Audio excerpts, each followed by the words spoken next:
जो constitutional developments हैं India में वो कैसे हुए, कौन कौन से इसमें एक्ट्स हैं, चार्टर एक्ट्स। तो हमने चार्टर एक्ट पढ़ लिया है ऑलरेडी, मैंने इस पर एक वीडियो अपलोड की है, आप वो जा के देख सकते हो। उसमें साउंड थोड़ा कम है, मैं कोशिश करूँगा इसमें साउंड अच्छी तरीके से है।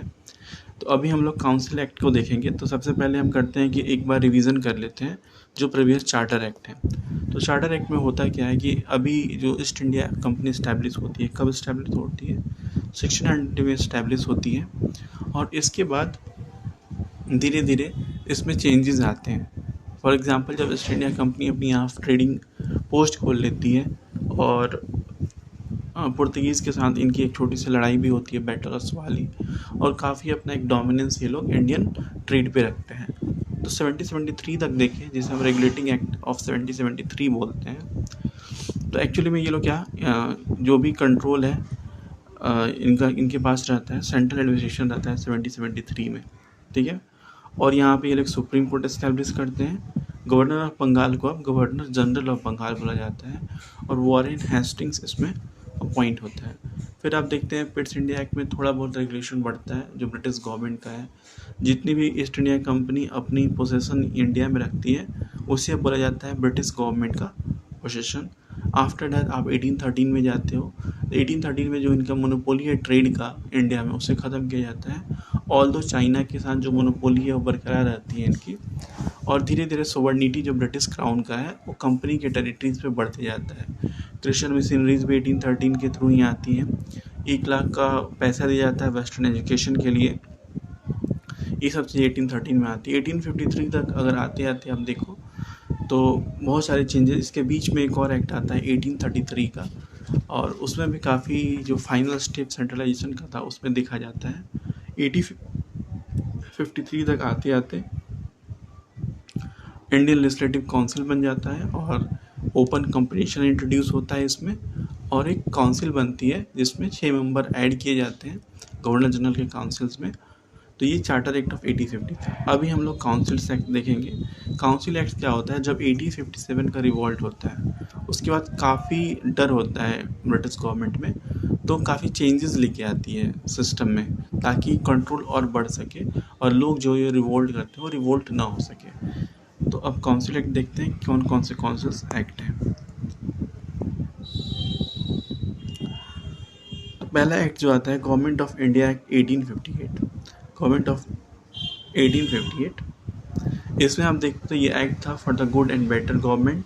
अब रूल ऑफ कंपनी ख़त्म हो गई, अब किसका है, रूल ऑफ क्राउन। और पहले क्या था, गवर्नर जनरल ऑफ इंडिया था। अब इस पोस्ट को हटा के लाया गया वायसराय ऑफ इंडिया, ठीक है। नया एक ऑफिस बनाया गया जिसे बोलते हैं हम सेक्रेटरी ऑफ स्टेट।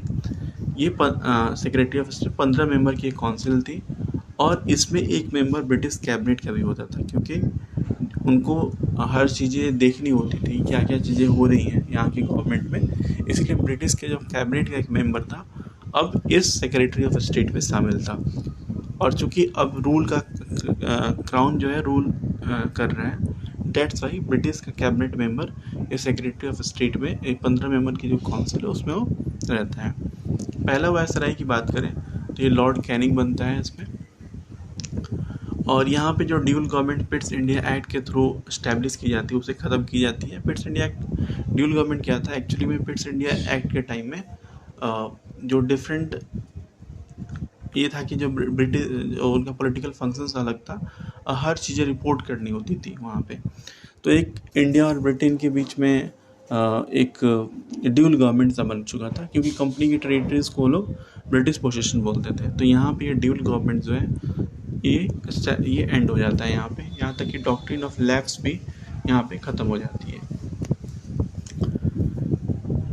उसके बाद से हम देखें तो इंडियन काउंसिल एक्ट 1861, इसकी बात करें तो इसके जो प्रोविजंस हैं इसको देखते हैं।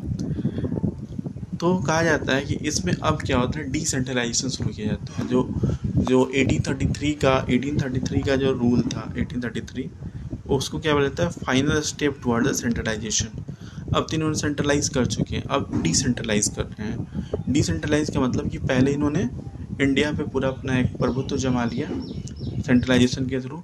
लेटर ऑन जब इनके पास पावर्स आ गए तो पावर को भी डिस्ट्रीब्यूट कर रहे हैं, क्योंकि सबसे पहले इनके पास जो पावर थी वो ट्रेडिंग की पावर थी।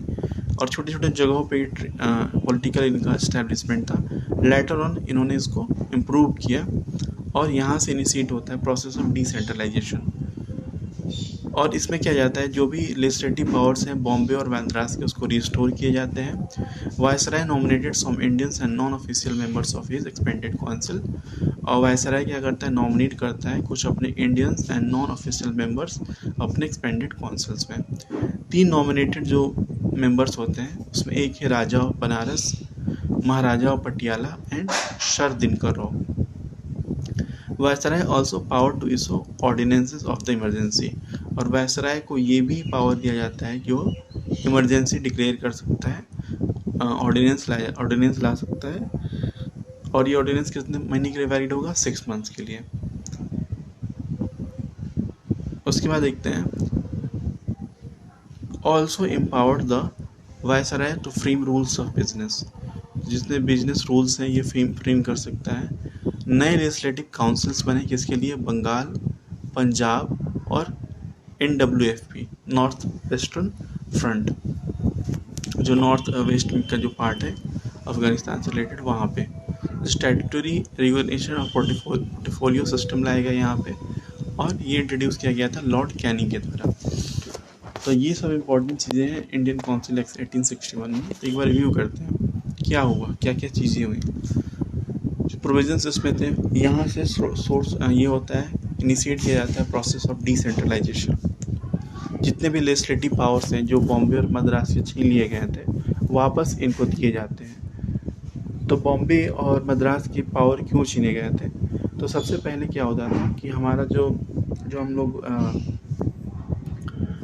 चार्टर एक्ट पढ़ा था हम लोगों ने, उसमें क्या हुआ था कि जो 1833 का सेंट हेलेना एक्ट है, वहाँ पे आप देखो तो जब गवर्नर जनरल ऑफ इंडिया बनता है तो उसमें क्या होता है कि विलियम बेंटिक को बनाया जाता है और जितने भी जो सबऑर्डिनेट है उनकी पावर को छीन लिया जाता है। उनके पास अब कोई पावर नहीं है, गवर्नर ऑफ बॉम्बे या फिर मद्रास की लेजिस्लेटिव पावर को छीन लिया जाता है। लेटर ऑन फिर इस पावर को डिस्ट्रीब्यूट किया जा रहा है। तो ये पावर किसको मिला, वापस बॉम्बे और मद्रास को ये पावर को रिस्टोर किया जाता है। Viceroy nominated some Indians and non official members of his expanded council. 3 nominated कौन से थे, Raja of Banaras, Maharaja of Patiala and sir Dinkar Rao. Viceroy also power to issue ordinances of the emergency, empowered the Viceroy to frame the rules of business। अब Indian council act में एक important point और है कि इसी के through Indian high court act जो है ये आता है। और इंडियन हाई कोर्ट एक्ट के थ्रू ही पहला हाई कोर्ट ओपन होता है 1865 में और बॉम्बे और मद्रास में कब होता है 1857 में। Bombay and Madras founded in 1857। इसको मैं वेरीफाई कर लूँगा, कुछ इसमें प्रॉब्लम्स हैं। तो ये है, तो एक बार रिव्यू कर ले हम लोग द काउंसिल्स ऑफ 1773 से हम लोग देखते हैं 1861 तक। फिर लेजिस्लेटिव काउंसिल बन जाती है 1861 तक 1947 तक। आफ्टर डैट कॉन्स्टिट्यूएंट असेंबली बनती है 1947 में और 1950 तक चलती है। और later on parliament of India का इस्टेब्लिश होता है 26 जनवरी 1950। तो ये इंडियन काउंसिल्स एक्ट हुए। अब इंडियन काउंसिल एक्ट 1892 में आते हैं। तो इसमें क्या है कि limited representation with the indirect election, limited representation इसमें दिया जाता है और इनडायरेक्ट इलेक्शन के थ्रू इंडियंस को भी इसमें अलाउ किया जाता है। But Indians wanted more reforms. Gokhale इस टाइम मीट करते हैं मॉर्ले के साथ इंग्लैंड में। अब इम्पॉर्टेंट आता है मॉर्ले मिंटो रिफॉर्म, जिसे इंडियन काउंसिल एक्ट 1909 बोलते हैं। तो जो भी इसमें मॉर्ले है, मॉर्ले जो है सेक्रेटरी है यहाँ पे और मिंटो जो था वायसराय था। तो मॉर्ले मिंटो रिफॉर्म्स, तो वायसराय कौन है, मिंटो है, और सेक्रेटरी ऑफ स्टेट कौन है, मॉर्ले मिंटो। तो मॉर्ले सेक्रेटरी ऑफ स्टेट हुआ। इस एक्ट की बात करें तो सबसे पहली चीज़ इसमें जो इम्पोर्टेंट आती है वो है सेपरेट इलेक्टोरेट। तो 1909 के थ्रू मुस्लिम्स को लीगलाइज किया गया, for Muslims legalise the communal representation. ठीक है, तो सेपरेट इलेक्टोरेट की प्रोविजंस को इंट्रोड्यूस किया गया इसमें। First time introduce the element of election in legislative council. और पहली बार इंट्रोड्यूस किया गया किस चीज़ के element of election legislative council में। First time any Indian got association in the executive council of viceroy and governor. कौन थे ये? सत्येंद्र प्रसाद सिन्हा। और इंडियन लेजिस्लेटिव काउंसिल कितने मेंबर्स थे? और 16 थे, अभी ने बढ़ा के कितना किया गया? 60 कर दिया गया। तो ये इंडियन काउंसिल एक्ट 1909 की इंपॉर्टेंट पॉइंट्स हैं। तो पहला इसमें क्या है कि एक तो इलेक्शन लेके आया गया लेजिस्लेटिव काउंसिल्स में, डायरेक्ट इलेक्शंस। लेटर ऑन इसमें आता है आपका इंट्रोडक्शन ऑफ सेपरेट इलेक्टोरेट, और ये लीगलाइज करता है कम्युनल रिप्रेजेंटेशन। तो सेपरेट इलेक्टोरेट किसके लिए आ जाता है? मुस्लिम्स के लिए। और पहली बार कोई एक any Indian court association with the executive council of viceroy and governors. और इसमें कौन बनते हैं? Satyendra Prasad Sinha. Indian legislative council में मेंबर कितने थे? 16, और लेटर ऑन ये बढ़ के कितने हो जाते हैं? 60। इसी में 1809 के थ्रू बढ़ाया जाता है, इसमें 16 से 60 किया जाता है। तो 16 से 60 ऐसे याद रख सकते हैं। फिर आता है गवर्नमेंट ऑफ इंडिया एक्ट 1990। इसे बोलते हैं मॉन्टेग्यू चेम्सफोर्ड रिफॉर्म। चेम्सफोर्ड यहाँ पे वायसराय है और मॉन्टेग्यू सेक्रेटरी ऑफ स्टेट। इसमें क्या था कि इसमें था कि एक रिस्पॉन्सिबल गवर्नमेंट हमें बनानी है। इनका कहना था कि हम एक रिस्पॉन्सिबल गवर्नमेंट बनाना चाहते हैं, ब्रिटिश गवर्नमेंट। और इसीलिए एक office of high commission establish किया गया लंदन में। और इंडियन लेजिस्लेटिव अब कैसा हो गया? बाई कैमरल हो गया। इंडियन लेजिस्लेटिव काउंसिल में 2 बाई कैमरलिज्म, एक अपर हाउस और लोअर हाउस, जो अभी भी है, राज्यसभा और लोकसभा के फॉर्म में। उसके बाद से कम्युनल रिप्रेजेंटेशन है, उसको काफ़ी एक्सटेंड किया गया, सिक्स, क्रिश्चियन और एंग्लो इंडियन यहाँ तक को भी दिया गया। लेटर ऑन डायरकी देखने को मिलती है इन प्रोविंसेस।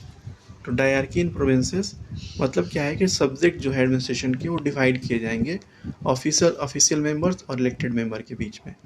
तो ये थी डायरकी इन प्रोविंसेस। और डायरकी इन सेंट्रल लेवल पे कब आई? ये आती है 1935 में। तो ये क्वेश्चन होता है कि डायरकी इन प्रोविंसेस का इंट्रोड्यूस किया गया किस एक्ट के थ्रू किया गया? तो 1990 के थ्रू।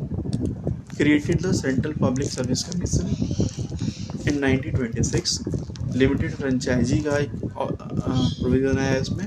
और स्टैट्यूटरी कमीशन पहली बार इसमें इंट्रोड्यूस किया गया 1926 में। तो ये गवर्नमेंट ऑफ इंडिया 1990। और एक चीज़ यहाँ पे कि डायरकी प्रोविंसेस में इंट्रोड्यूस की जाती है और सेंट्रल पब्लिक सर्विस कमीशन को इस्टेब्लिश किया जाता है 1926 में। Indian legislature became the by cameral. अब आते हैं Indian government of India act 1935। This provided for the establishment of all India federation. कभी भी इम्प्लीमेंट नहीं हुआ, ये प्रोवाइड तो किया लेकिन ऑल इंडिया फेडरेशन कभी इस्टेब्लिश नहीं हुआ। Residuary power to the viceroy. जो भी रेसिड्यूरी पावर होते हैं वो किसके अंदर थे? वायसराय के पास थे। इसने डायरकी को एबॉलिश कर दिया। It abolish the dyarchy but introduce at the central level. इसने डायरकी कहाँ? प्रोविंशियल लेवल पे ख़त्म किया और इंट्रोड्यूस किया कहाँ? सेंट्रल लेवल पे। It introduce the provincial autonomy. Provinces को ऑटोनॉमी दी गई। Introduction of the responsible government in provinces. तो यहाँ पे प्रोविंसेस में एक रिस्पॉन्सिबल गवर्नमेंट का इंट्रोडक्शन हुआ।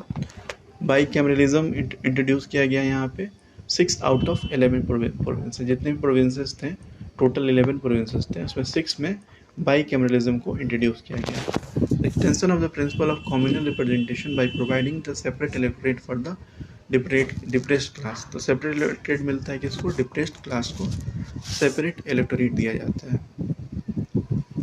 और इसमें देखिए तो सेक्रेटरी ऑफ जो स्टेट है for India was provided with the team of advisers. और आरबीआई इस्टेब्लिश होता है। फेडरल कोर्ट इस्टेब्लिश होता है 1937 में। और फेडरल पब्लिक सर्विसेज इस्टेब्लिश होता है, provincial public service and joint public service. इसी टाइम में आप देख लो तो सिंध धीरे धीरे सेपरेट होता है बॉम्बे से। बिहार को सेपरेट किया जाता है उड़ीसा से। और बर्मा सेपरेट होता है इंडिया में। तो गवर्नमेंट ऑफ इंडिया 1935 के बाद धीरे धीरे ये सेपरेशन देखने को मिलता है। इंडियन इंडिपेंडेंस एक्ट 1947 में आता है और ब्रिटिश रूल जो है एंड कर होती है जून 30, 1948 में। तो ये सारे एक्ट हुए। काउंसिल्स एक्ट हमने देख लिए, चार्टर एक्ट देख लिए, काउंसिल्स एक्ट देख लिए। और ये गवर्नमेंट ऑफ इंडिया एक्ट देख लिया हमने। तो ये सारे एक्ट हैं, काफ़ी इंपॉर्टेंट है और काफ़ी क्वेश्चंस आते हैं यहाँ पे। जो भी ये मैंने घेरा हुआ है यहाँ से वो इम्पोर्टेंट पॉइंट्स हैं, वहाँ से काफ़ी क्वेश्चंस आए हैं। ये मेरे नोट्स थे। तो